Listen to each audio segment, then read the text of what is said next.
Hello Honey's, நான் உங்கள் வுட்லாண்ட் angel. சாம்பலானாலும் காதல் செய்வேன்ற சீரீஸோட அடுத்த எபிசோட் தான் பார்க்க போகிறோம்.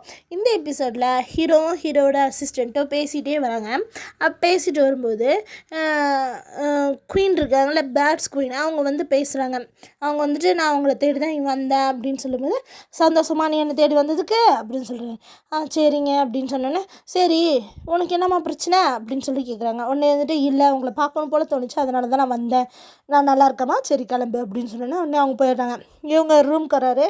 அந்த ரூம்க்கு வந்துட்டு இவர் ஒரு டீ மாதிரி வச்சுருக்காரு. அதை குடிக்க போகும்போது அது ரொம்ப புளிப்பாக இருக்கும் போல். ஏன்னா இந்த அரசருக்கு புளிப்பு தான் பிடிக்கும். அதான் நம்ம ஹீரோக்கு இந்த இதில் புளிப்பு தான் பிடிக்கும். அப்படி பார்க்கும்போது அவர் அதை குடிச்சோடனே அவருக்கு சிரிப்பு வருது. என்ன அப்படின்னு பார்த்தீங்கன்னா, ஹீரோயின் சொல்லியிருப்பாங்களா, ஐயோ இது ரொம்ப புளிப்பாக இருக்குது, நீ போய் பேசுகிற அப்படின்னு சொல்லிட்டு சொல்லியிருப்பாங்களே, அதை சீனை நினச்சி பார்த்துட்டு அவர் ரொம்ப சிரிச்சிட்ருக்காரு அவருக்குள்ளேயே. இங்கே நம்ம ஹீரோயினோட ட்ரைப்ஸ்குள்ளே காட்டுறாங்க.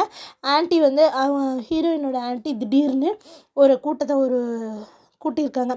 இந்த மாதிரி ப்ரேயர் டைம் வந்து நார்மலாக இந்த நாள் மட்டும்தான் செய்யணும்னு ஒரு நாள் இருக்கும் போல்.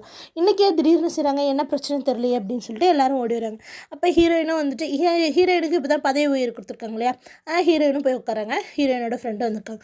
அப்போ பார்த்துட்டு ஹீரோயினை பார்த்து கேட்குறாங்க, நான் அரசருக்குன்னு வச்சுருந்தேன் அந்த வேலை காணோம், அது இப்போ எங்கே போச்சுன்னு உனக்கு தெரியுமா அப்படின்னு. உடனே இவங்க வந்துட்டு நான் தான் அதை வந்து சூப் வச்சு குடிச்சிட்டேன், மன்னிச்சிருங்க அப்படிங்கிறாங்க. ஹீரோயினோட ஃப்ரெண்டு இல்லை நான் தான் குடித்தேன் அப்படிங்கிறாங்க. இவங்களாம் நான் தான் சொல்லிட்டு இருக்கா. அதே சமயத்தில் நீங்கள் எனக்கு எவ்வளோ வேணால் பனிஷ்மெண்ட் கொடுத்துருங்க, தயவு செஞ்சு அப்படின்னு சொல்லிட்டு இவங்க 2 பேர் சண்டை போட்டுட்ருக்கா. அந்த சமயத்தில் இவங்க கூட்டத்துலேருந்து ஒரு பொண்ணு ஓடி வருது. வந்து இந்த மாதிரி அரசரை வேலை பார்க்குறதுக்காக ஒருத்தவங்களை வர சொல்கிறாங்க அப்படின்னு சொல்லிட்டாங்க. அதாவது நம்மளோட ஹீரோ இருக்கார்ல, அந்த பிரச்சனைக்கெல்லாம் ஒரு முற்றுப்புள்ளி வைக்கிறதுக்காக அங்கேருந்து டாக்டர் வர வைக்கலாம் அப்படின்னு சொல்லிட்டு நம்ம சிஎம் சொல்லிட்டார் போல். அதனால் உடனே இவங்களும் வந்துட்டு சரி அரசரோட மருந்தை நான் தானே குடித்தேன், அதனால் நானே போகிறேன், நானே சரி பண்ணுறேன் அவரை அப்படின்னு சொல்லிட்டு ஹீரோயினோட ஃப்ரெண்டும் கிளம்புறாங்க. நான் கூட போகிறேன் அப்படின்னு சொல்லிட்டு ஹீரோயினோட ஃப்ரெண்டு வராங்க. இவங்கெல்லாம் போகும்போது அப்போ அந்த ஆண்டி சொல்லி அனுப்புகிறாங்க, பத்திரமா இருங்க, நிறைய பிரச்சனைகள் இருக்கும், எதுக்கும் பயப்படாதீங்க, நம்மளுடைய வேலையை நம்ம நல்லா செய்யணும், நம்ம வந்து அவங்களுக்கு கடமைப்பட்டிருக்கோம், நம்மளை அவங்க தான் பார்த்துக்கிறாங்க, அதனால் நீங்கள் நல்லபடியாக அவருக்கு ட்ரீட்மெண்ட் பார்க்கணும் அப்படின்னு சொல்கிறாங்க. அதே மாதிரி இவங்களும் வந்துக்கிட்டு இருக்கும்போது ஊருக்குள்ளே வந்துடுறாங்க. ஊருக்குள்ளே வரும்போது ஒரு ஃப்யூச்சர் டெல்லர் மாதிரி காட்டுறாங்க. அது வேறு யாரும் இல்லைப்பா, நம்ம ஸ்னேக் இம்மோர்ட்டல் தான். ஸ்னேக் இம்மோர்ட்டல் வந்துட்டு ஃப்யூச்சர் டெல்லர் மாதிரி அவங்க முன்னாடி வந்துட்டு இவங்களோட ஃபோட்டோ இருக்குல்ல, அதையவே காமிச்சிட்டு நீ ஒரு இம்மோர்ட்டலாக மாற போகிற அப்படின்னுலாம் சொல்கிறாங்க. உடனே இவங்க பார்த்துட்டு யார் நானா, சரி விடுங்க அப்படின்னு சொல்லிட்டு இப்படி திரும்பி போகும்போது அவர் அவங்க கையை பிடிச்சி நிறுத்தி பேசிகிட்டு இருக்காரு. அந்த சமயம் பார்த்து அந்த காவலாளிங்களாம் வந்து மிரட்டுறாங்க. அப்புறம் அவர் விட்டுறாரு. இங்கே காட்டுறாங்க இவங்கள அந்த பேசி முடித்தோன்னே பார்த்திங்கன்னா வண்டியை ஒரு இடத்துல ஒரு ஹோட்டல் மாதிரி இருக்குது, அந்த இடத்துல நிறுத்திடுறாங்க. இது என்ன இடம், ஏன் இங்கே நிறுத்துறீங்கன்னு ஹீரோயின் கேட்டால் நீங்கள் உள்ளே போங்க தெரியுன்றாங்க. இவங்க உள்ளே போனோன்னா ஒரு ரூமில் உட்கார வைக்கிறாங்க. அந்த இடத்துல காஃபி ஊற்றிக்கிட்டு இருக்காங்க.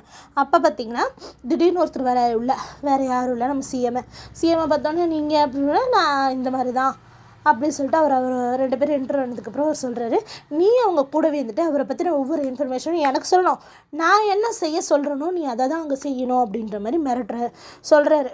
உடனே இவங்களும் சரிங்கன்னு சொல்லிடுறாங்க. சொல்லிவிட்டு எல்லோரையும் அனுப்பி விட்டுட்டு இவங்க 2 பேர் பேசிக்கிறாங்க. இது நான் எனக்கு கவனிச்சிக்கணும். இது வந்து ஹீரோயினோட ஃப்ரெண்டுக்கே தெரியாது. உடனே வராங்க.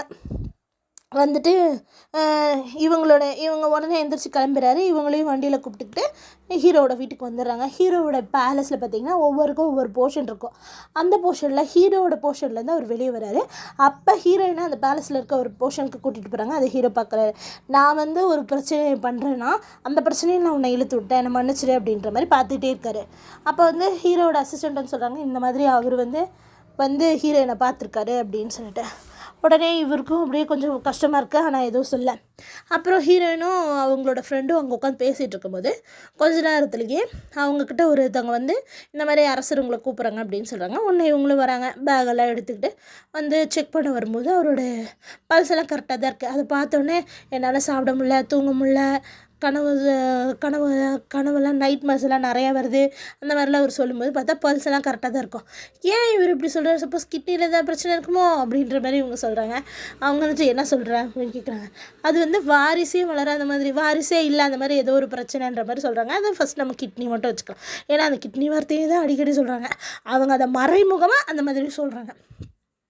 உங்கள் கிட்னியில் தான் ஏதோ பிரச்சனை போல அப்படின்னே. இல்லை கிட்னியில் பிரச்சனையா? அப்போ அரசருக்கு வந்து வம்சமே வராதுன்னு சொல்கிறியா? அப்படின்னா என்ன அர்த்தம் அப்படின்னே. இவங்க வந்து விளக்கமாக சொல்கிறேன், அப்போ எனக்கு வம்சமே இல்லைன்னு சொல்ல வரியா அப்படின்னே. இவங்க முட்டி போட்டுட்டு அழுகுறாங்க. இல்லை என்ன மன்னிச்சிருங்க, நான் தெரியாமல் சொல்லிட்டேன் அப்படின்னு சொல்லிட்டு இருக்கும்போது நம்ம ஹெவன்லி பேலஸை கட்டுறாங்க. செகண்ட் ஹீரோ வந்து அவங்களோட அசிஸ்டண்ட்டை சொல்கிறாங்க, நான் இந்த மாதிரி ஹீரோயினை பார்க்குறதுக்கு போகிறேன், ஹீரோயினோட வேர்ல்டுக்கு போகிறேன், இது ஃப்ளாரா வேர்ல்டு, அங்கே போகிறேன், அதனால் நீங்கள் பார்த்துக்கோ அப்படின்னு சொல்லிட்டு போகிறாங்க.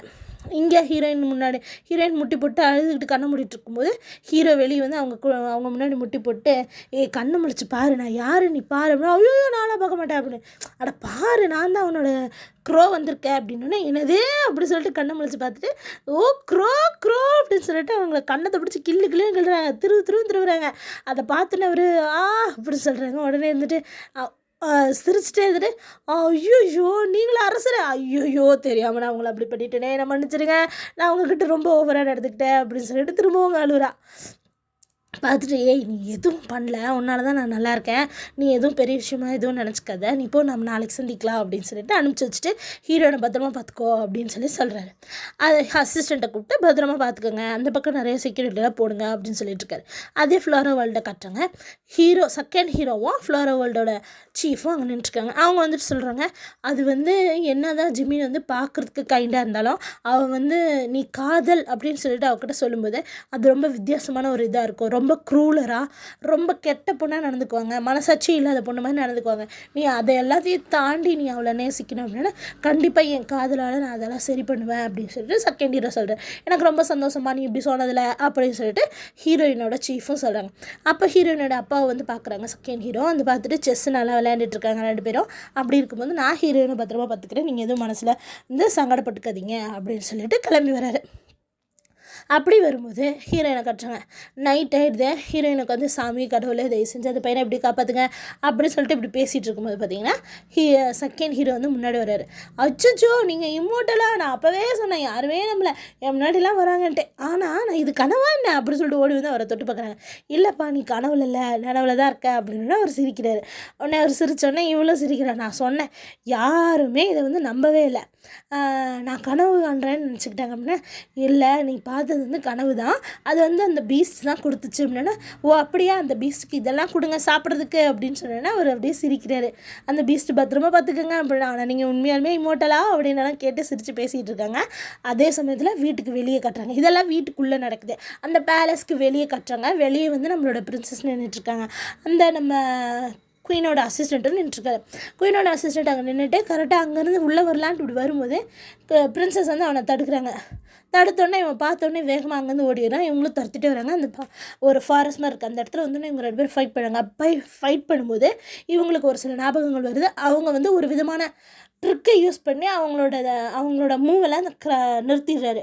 அப்படியே ரெண்டு கையும் மாட்டிக்கிற மாதிரி ட்ரிக்கை யூஸ் பண்ணி நிறுத்திடுறாரு. அதை அவங்க வந்து பார்த்த உடனே அவங்களுக்கு சின்ன வயசில் ஒரு தங்களோட ப்ராக்டிஸ் பண்ணது ஞாபகம் வருது. அவங்க ரெண்டு பேரும் ஒரு இடத்துல ஞாபகம் வருது. நீ மூசு தான், நான் உண்மையை சொல்லு, அந்த மாஸ்கை எடு அப்படின்னு சொன்னோன்னே அவங்க வந்து எதுவுமே பேச மாட்டேறாங்க. உனக்கு என்ன நல்லா தெரியும், நீ யாரும் என்கிட்ட சொல்லு அப்படின்னு சொல்லி கத்திட்டு இருக்கும்போது நம்மளுக்கு ஒரு கேவை காட்டுறாங்க. அந்த ஹார்ட்டின் ஷேப்பில் இருக்குது, அதனால் நம்ம ஹார்ட்டின் கேவ்னு வச்சுக்கலாம். அந்த கேவில் வந்துட்டு இவங்க ஒருத்தவங்கக்கிட்ட லவ்வை சொல்கிற மாதிரி காட்டுறாங்க நம்மளுக்கு. அப்போ வந்துட்டு நீ மூசே தான் அப்படின்னு சொல்லிட்டு இவங்க சொல்லவும் அவர் ஷாக் ஆகிறதோட இந்த எபிசோட் முடியுது.